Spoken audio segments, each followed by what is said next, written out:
Indo British advanced pain clinic నొప్పి మాయం surgery దూరం for appointments 9155515563. Hi guys, welcome to I dream. నేను మీ Chanakya. And 2024 అనేది తెలుగు ఇండస్ట్రీకి నిజంగా ఒక వండర్ఫుల్ ఇయర్గానే మనం చెప్పుకోవాలి. ఎందుకంటే సో హిట్ పర్సంటేజ్ అనేది కూడా ఎక్కువగానే ఉంది ప్రీవియస్ ఇయర్స్తో కంపేర్ చేసుకుంటే. మరి ఈ ఇయర్లో వచ్చిన మూవీస్లలో సో బాగా మన ప్రేక్షకుల్ని అలరించిన మూవీస్ ఏవి, అండ్ మంచిగా ఇంకా రాబోయే మూవీస్ ఏంటి నెక్స్ట్ ఇయర్ అనే దాని గురించి కూడా మనతో మాట్లాడడానికి ఇప్పుడు ఫిలిం క్రిటిక్ అలాగే సీనియర్ జర్నలిస్ట్ భరద్వాజ్ గారు ఉన్నారు. మరి అడిగి తెలుసుకున్నాం. Hi sir. హాయ్ సార్, 2024 మన తెలుగు ఇండస్ట్రీకి బాగా కలిసి వచ్చింది సార్. ఏంటంటే స్టార్టింగ్ జనవరిలో హనుమాన్తో మొదలు పెడితే డిసెంబర్లో పుష్పతో, అవును. సో కంప్లీట్ మధ్యలో బ్లాక్ బస్టర్స్ ఉన్నాయి, సూపర్ హిట్స్ ఉన్నాయి, చిన్న మూవీస్ హిట్ అయ్యాయి, అటు భారీ బడ్జెట్ మూవీస్ కూడా హిట్ అవుతూ వచ్చాయి. మరి ఈ ఇయర్ని మీరు ఎలా కన్సిడర్ చేస్తారు? అంటే ఈ సంవత్సరం చాలా స్పష్టంగా ఇండస్ట్రీ 3 విభాగాలుగా మారిపోయింది. అంటే తెలుగు సినిమా మాత్రమే కాదు, భారతీయ సినిమా 3 విభాగాలుగా మారింది. ఒకటి లోకల్ మార్కెట్ సినిమా, రెండోది పాన్ ఇండియా సినిమా, మూడోది వరల్డ్ మార్కెట్ని టార్గెట్ చేసే సినిమా, లైక్ గ్లోబల్ మూవీ. అంటే గతంలో లో బడ్జెట్ సినిమాలు, హై బడ్జెట్ సినిమాలు అని ఒక డివిజన్ ఉండేది. అలాగే ఆర్ట్ సినిమా, కమర్షియల్ సినిమా అని ఒక డివిజన్ ఉండేది. Black and white cinema, colour cinema అనేటువంటి డివిజన్ ఉండేది. ఇప్పుడు ఆ డివిజన్స్ అన్నీ వెళ్ళిపోయి ఏది ఏ మార్కెట్కి టార్గెట్ చేస్తున్నారు అనే పద్ధతిలో ఒక డివిజన్ వచ్చేసింది. ఈ డివిజన్ తెలుగు సినిమా రంగంలో చాలా స్పష్టంగా కనిపించింది ఈ సంవత్సరం. అంటే దాదాపు పెద్ద హీరోలందరూ కూడా లోకల్ మార్కెట్ సినిమాలు చేయటం మానేశారు. ఓన్లీ పాన్ ఇండియా ప్రాజెక్ట్సే. అందుకని ఈ సంవత్సరం ప్రభాస్ సినిమాలు రిలీజ్ అయినాయి. కల్కి రిలీజ్ అయింది, 1200 కోట్ల క్లబ్లోకి వెళ్ళింది. అది కొంత డివైడ్ టాక్తో నడిచింది. డివైడ్ టాక్ మధ్య 1200 కోట్లకు వెళ్ళింది. అది వెళ్ళటానికి రీజన్ ఏమిటి? అంతకుముందు వచ్చినటువంటి సలార్ కావచ్చు, సలార్ కంటే ముందు వచ్చినటువంటి ఆదిపురుష్ కావచ్చు, కొంత ఇబ్బంది పెట్టినాయి అభిమానుల్ని.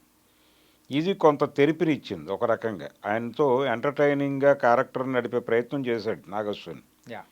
అయితే ఒకటే విమర్శ ఏంటంటే అమితాబ్ కొంత ఎక్కువ లీడ్ తీసుకున్నాడు సినిమాలు ప్రభాస్తో పోలిస్తే. దాంతో కల్కి 1200 దగ్గర ఆగింది. అయితే అప్పటికి 1500 కోట్లతో బాహుబలి 2 అనేది ఫ్రంట్ రోలోనే ఉంది. దాన్ని క్రాస్ చేస్తుంది సినిమా అనుకున్నారు, అది వర్కౌట్ అవ్వలేదు.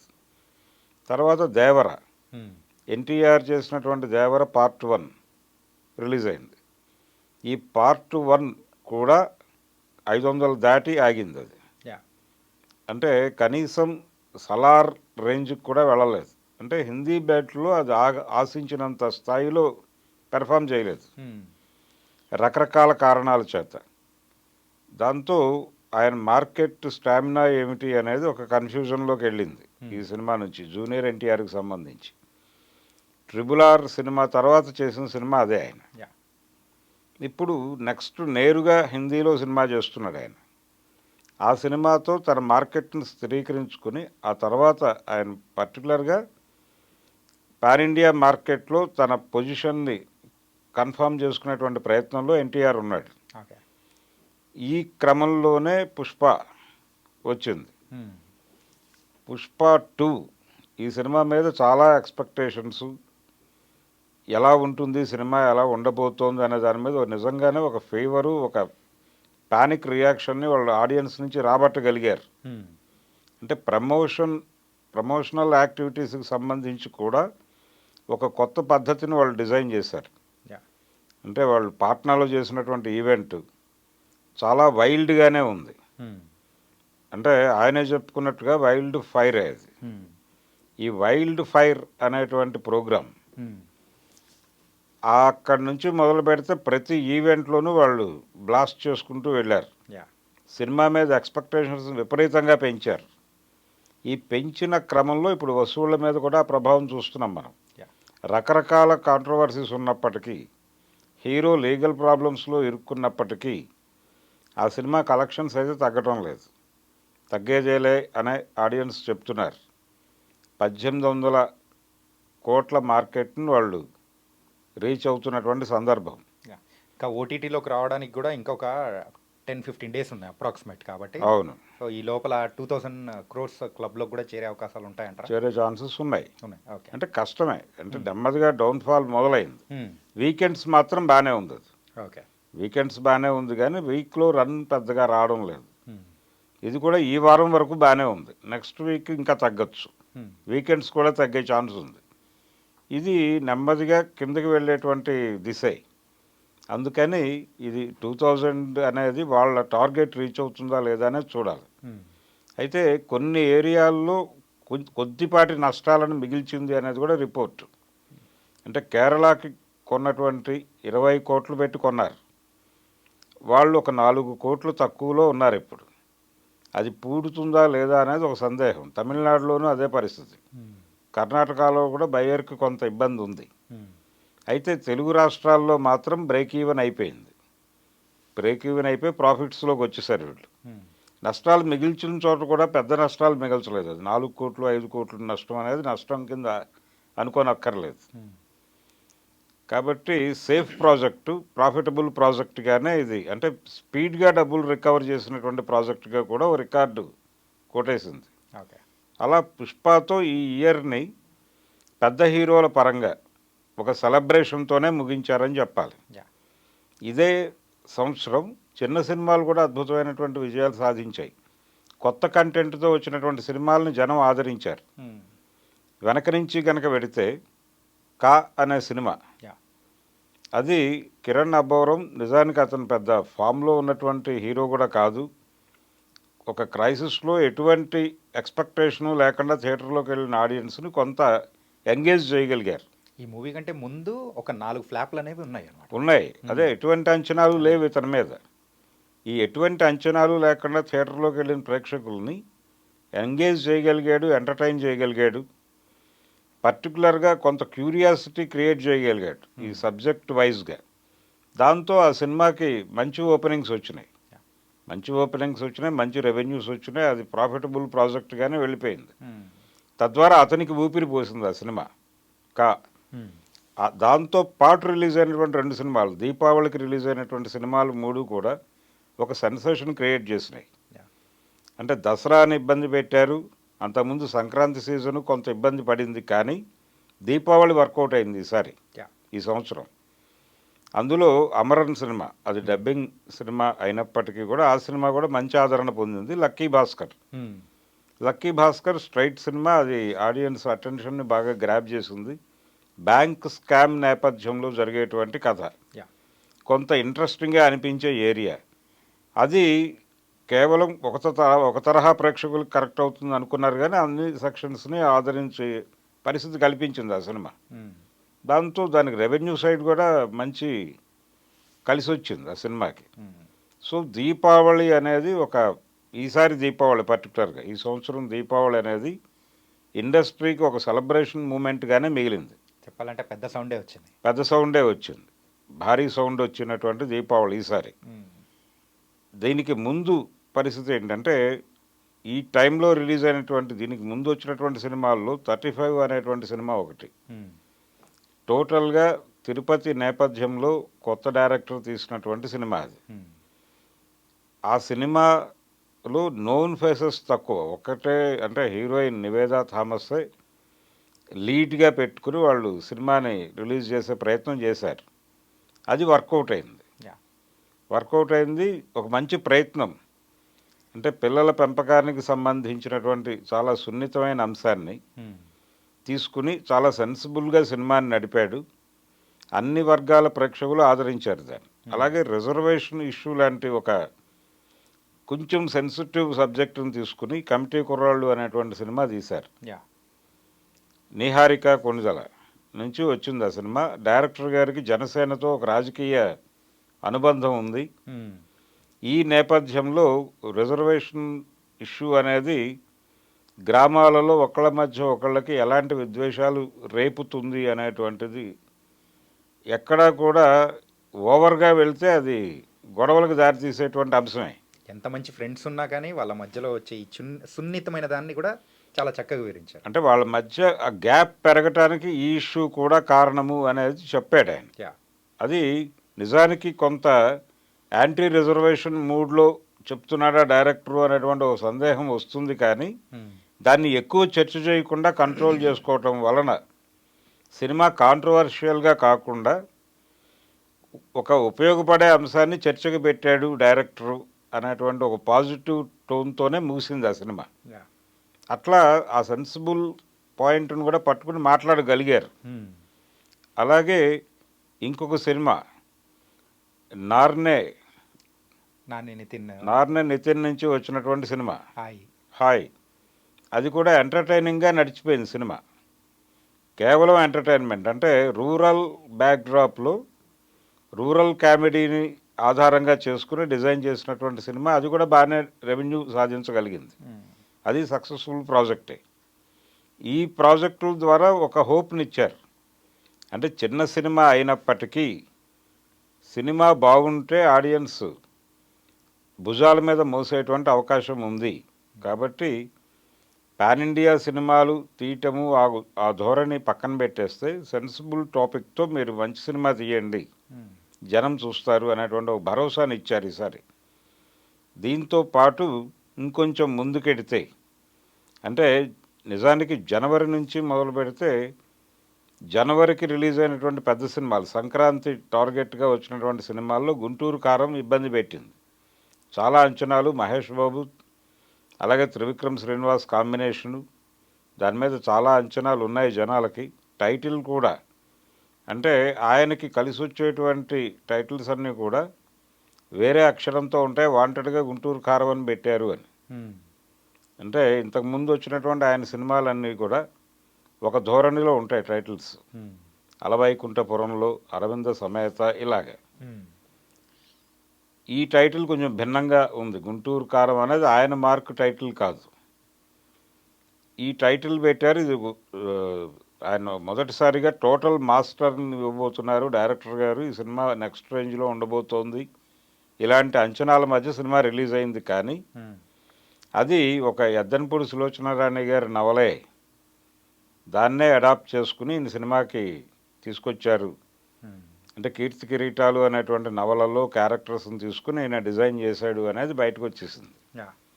ఏది ఏవైనా అది ఆశించిన రేంజ్లో అయితే ఆడియన్స్ని పట్టుకోలేకపోయింది. ఆ సినిమా మిస్ఫైర్ అయినట్టుగానే భావించాలి. సరైన మోతాదులో ఉండాల్సింది కాస్త ఘాటు ఎక్కువైపోయి ఘాటు తగ్గిందా సార్?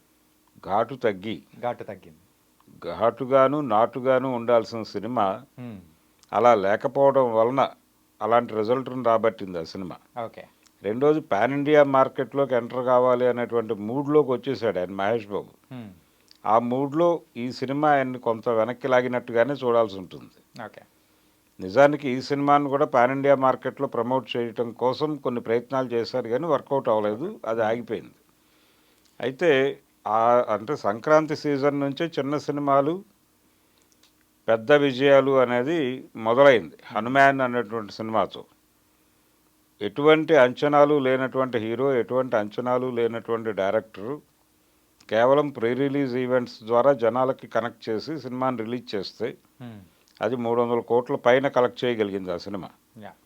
అలాగే పాన్ ఇండియా లెవెల్లో అది మంచి రెవెన్యూ సాధించగలిగింది, కేవలం తెలుగు రాష్ట్రాల్లో మాత్రమే కాకుండా.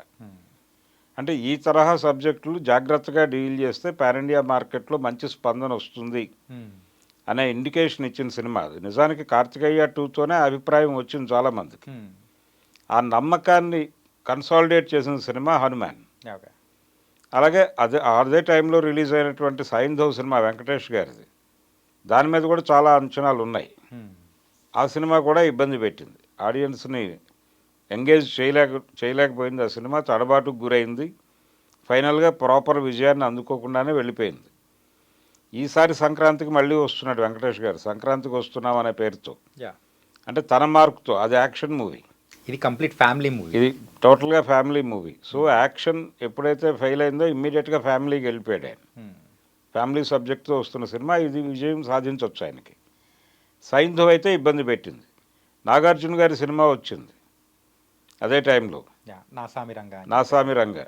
ఆయనకి అంటే మాస్ టైటిల్, ఆయన నమ్ముకున్నటువంటి రూరల్ బ్యాక్డ్రాప్లో సినిమా తను చేస్తే వర్కౌట్ అవుతుంది. అంటే ఆయన లాంగ్వేజ్లో చెప్పాలంటే నాన్నగారికి దసరా బుల్లోడు లాంటి సినిమాలు, అని చెప్తూ ఉంటాడు ఆయన. యా. దాదాపు అలాంటి సబ్జెక్టే చేశాడు. అది కూడా ఆ స్థాయిలో విజయం సాధించలేదు. కాకపోతే ప్రాఫిటబుల్ ప్రాజెక్టుగానే వెళ్ళిపోయింది. అది ఓకే. పర్వాలేదు అనిపించుకుని వెళ్ళిపోయింది. సో టోటల్గా సంక్రాంతి సీజన్ హనుమాన్కి అంకితం దక్కింది. చేసుకోవచ్చు. ఈ ప్రాసెస్లోనే తర్వాత వచ్చినటువంటి చిన్న సినిమాలు కూడా, అంటే ప్రతి ఒక్కరూ ఒక రగ్గడ్ బ్యాక్డ్రాప్ సబ్జెక్టులు, హెవీ ఎమోషన్స్, అంటే క్యారెక్టరైజేషన్ మీద ఎక్కువ కాన్సన్ట్రేషన్ చేసేస్తే సినిమాలు ఆడేస్తాయి అనేటువంటి ఒక నమ్మకం కలిగించారు. సందీప్ వంగా నుంచి వచ్చినటువంటి ఇన్ఫ్లుయెన్స్ ఇది. అలాగే సుకుమార్ గారు కల్పించినటువంటి ఇన్ఫ్లుయెన్స్ కూడా రంగస్థలం నుంచి, పుష్ప నుంచి, వీటి నుంచి వచ్చినటువంటి ఇన్ఫ్లుయెన్స్తో చాలామంది చాలా సినిమాలు అదే తరహాలో డిజైన్ చేస్తూ వెళ్ళారు. కానీ ఈ మోస ధోరణిని ఆడియన్స్ రిజెక్ట్ చేశారు. అట్లా చాలా సినిమాలు వెనక్కి వెళ్ళిపోయినాయి. అందులో విశ్వక్సేన్ కూడా 2 ప్రయత్నాలు చేశాడు ఈసారి. 2 ప్రయత్నాలు చేశాడు. 2 ప్రయత్నాలు కూడా ఆయనకు ప్రాపర్గా కలిసి రాలేదు. 2 కూడా పరిమితమైనటువంటి విజయాలను మాత్రమే అందించినటువంటి పరిస్థితి. కాకపోతే హీరోగా తన్ని తాను ఎలివేట్ చేసుకోగలిగాడు తను. విజయ్ దేవరకొండ నుంచి ఒక్క సినిమా కూడా లేదు ఈసారి. అంటే ఆయన ఇంకా దాని నుంచి బయటపడలేదు. ఆ లైగర్ ఎక్స్పీరియన్స్ నుంచి బయటకు వచ్చేసి మళ్ళీ జనంలోకి వచ్చేసి పెద్ద సినిమాలు చేయాల్సిన పరిస్థితిలో ఎందుకు ఇంత గ్యాప్ వస్తుంది అనేది ఒక డౌట్. అయితే నెక్స్ట్ భారీ ప్రాజెక్టులో ఉన్నాడు ఆయన. కల్కిలో కావచ్చు, అలాగే పుష్ప 3లో కూడా ఆయనకు ఒక కీలక పాత్ర అని ప్రచారం జరుగుతుంది, కానీ అధికారిక సమాచారాలు కాదు. ఈ ధోరణిలో ఈ సంవత్సరం, కానీ ఈ సంవత్సరంలోనే నానిగారి మూవీ సరిపోదా శనివారం అనేది కూడా ఒక మంచి విజయం అనేది కూడా సాధించింది. నాని సినిమా అదే సరిపోదా శనివారానికి సంబంధించి డివైడ్ టాక్తో మొదలైంది ఆ సినిమా. టాక్ అంటే రివ్యూస్ కూడా అంత ప్రాపర్గా లేవు ఆ సినిమాకి. ఓకే. రివ్యూస్ ప్రాపర్గా లేకపోయినా, అలాగే ఆడియన్స్లో నుంచి మిక్స్డ్ టాక్ వచ్చినప్పటికీ వసూళ్ల పరంగా మంచి విజయం సాధించింది ఆ సినిమా. అదొక విచిత్రం. అంటే గతంలో అంటే స్టార్ ఇమేజ్ ఉన్నటువంటి హీరోకి ఒక సినిమా ఎలా ఉన్నా ఒకసారి చూద్దామని ఆడియన్స్ అనుకుంటారు. ఆ స్టేజ్కి నాని చేరిపోయాడు అనేది సరిపోదా శనివారం అనే సినిమా నిరూపించింది. సార్, ప్రీవియస్గా హిట్ అయిన దసరా ఒక ఇన్ఫ్లుయెన్స్ ఇక్కడ అంటే కనిపిస్తుంది. దసరా సినిమాకి మీకు అన్ని చోట్ల దానికి ఆ సినిమా స్థాయికి తగినటువంటి వసూలు రాలేదు. తెలంగాణలో కొంత పర్వాలేదు అనిపించుకున్నప్పటికీ ఆంధ్రాలో అది పెద్దగా ప్రభావం చూపించలేదు. అందుకని నిజానికి పాన్ ఇండియా ప్రాజెక్టుగా వాళ్ళు చేశారు. పాన్ ఇండియా మార్కెట్లో దానికి ఎటువంటి రిసెప్షను దొరకలేదు.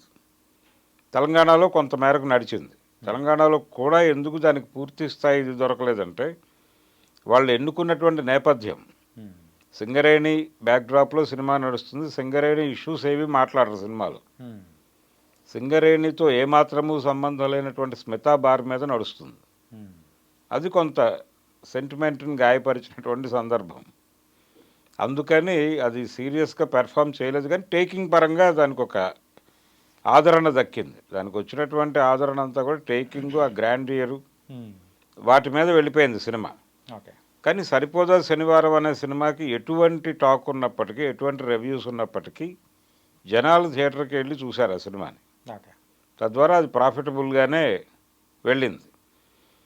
అలా చిరంజీవి గారి సినిమా లేదు ఈ సంవత్సరం.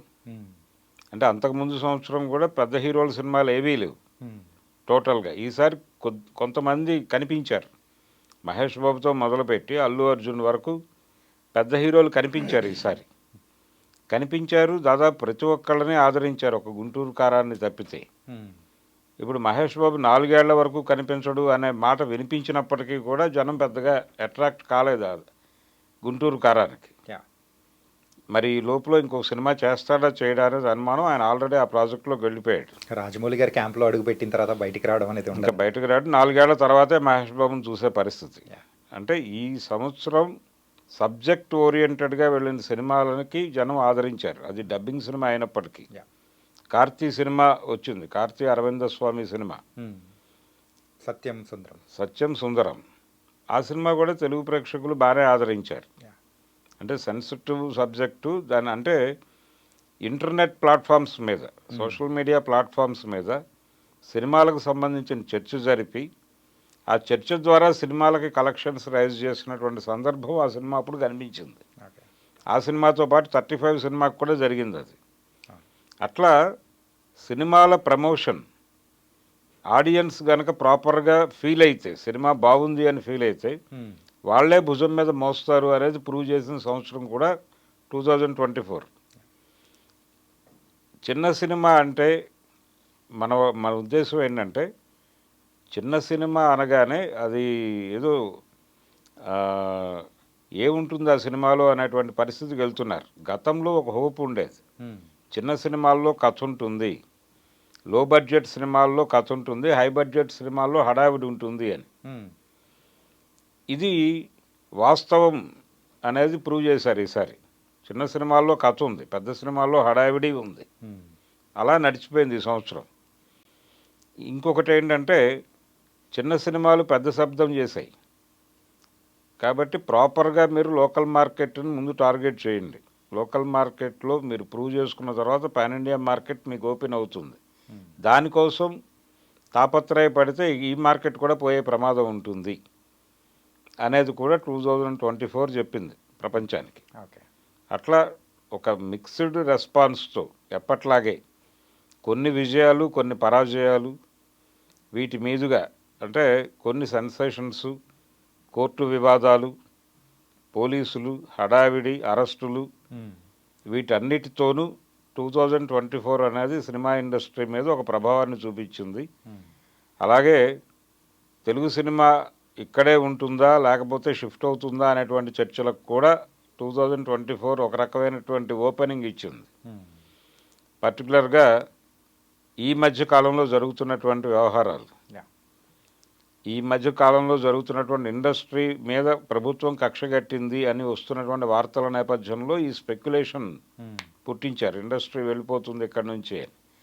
అటువంటి ప్రమాదం డెఫినెట్గా ఉండదు, కానీ అది జరగటం మంచిదే. ఒకవేళ అది జరిగితే, నిజానికి ఆంధ్రాకి వెళ్ళిపోతే ఆంధ్ర సినిమాలు ఆంధ్రాలో తయారవుతాయి, తెలంగాణ సినిమాలు తెలంగాణలో తయారవుతాయి. ఎవరి సినిమాలు వాళ్ళు తీసుకుంటే ఉత్తమ ప్రాంతీయ చిత్రంగా అవార్డు ఆంధ్ర తెలుగుకి ఇస్తారా, తెలంగాణ తెలుగుకి ఇస్తారా అనేది ప్రశ్నగా మారుతుంది. అంటే ఇదొక కొత్త చర్చకు దారి తీసేలా అవకాశం ఉంది. ఇలాంటి సందర్భం కూడా క్రియేట్ చేసింది. హీరోయిజం కంటే కూడా హీరోయిజం ఉన్న సినిమాలు ఆదరించారు. నిజానికి పుష్ప 2కి లభించినటువంటి ఆదరణ, ఆ హడావిడి, అదంతా కూడా సబ్జెక్టు మీద కాన్ఫిడెన్స్ కంటే కూడా తెర మీద కనిపించినటువంటి హడావిడి, హీరోయిజం మీద నడిపినటువంటి సీన్స్, అవన్నీ అంటే హీరో ఇమేజ్ మీద సీన్స్ నడపడం కూడా కొంచెం కష్టమే. దాన్ని సుకుమార్ చాలా అద్భుతంగా సాధించగలిగాడు. అందుకని అది ఆడియన్స్ని కనెక్ట్ చేసుకోగలిగింది. ఈ రోజుకి అది వీకెండ్స్లో మంచి వసూళ్లు రాబట్టగలగడానికి కారణం అదే. అట్లా ఒక కొత్త సిస్టమ్ చూపించారు. అయితే ఈసారి వచ్చిన పార్ట్ 1లు భారీ స్థాయిలో ఎంటర్టైన్ చేయలేదు జనాలు. అది దేవరా 1 కావచ్చు, అలాగే కల్కి 1 కావచ్చు. కల్కి 2 మీద హోప్స్ అయితే ఉన్నాయి, దేవరా 2 మీద కూడా హోప్స్ ఉన్నాయి. పుష్ప 2 సక్సెస్ తర్వాత ఇప్పుడు ఆ రెండింటి మీద కూడా హోప్స్ వచ్చినాయి జనాలకి. అయితే ఈ సందర్భంగా ఇండస్ట్రీ నుంచి ప్రతి హీరో, పెద్ద హీరోల నుంచి కనీసం 2 సినిమాలు గనక రిలీజులు ఉంటే ఇండస్ట్రీ కొంచెం బ్రైట్గా ఉంటుంది ఇప్పటితో పోలిస్తే. నిజానికి ప్రభాస్ అన్నాడు ఆ మాట, సంవత్సరానికి 2 రిలీజులు ఉండేటట్టు చూసుకుందాం అన్నాడు ఆయన ఒక ఫంక్షన్లో. ఆ ప్రయత్నం జరగాలి. ఆ ప్రయత్నం జరిగితే ఇండస్ట్రీ బయటకు వచ్చేస్తుంది. అంటే ఈ సంవత్సరం ఇంకో కాన్స్పిరసీ కనిపిస్తోంది ఇండస్ట్రీ నుంచి. అంటే ఆడియన్స్ని ఓటీటీ ఆడియన్స్ గాను, మల్టీప్లెక్స్ ఆడియన్స్ గాను మార్చేటువంటి ఒక కాన్స్పిరసీ. సింగిల్ స్క్రీన్స్ వెళ్ళిపోతున్నాయి, మల్టీప్లెక్స్లు ఎక్కువ అవుతున్నాయి.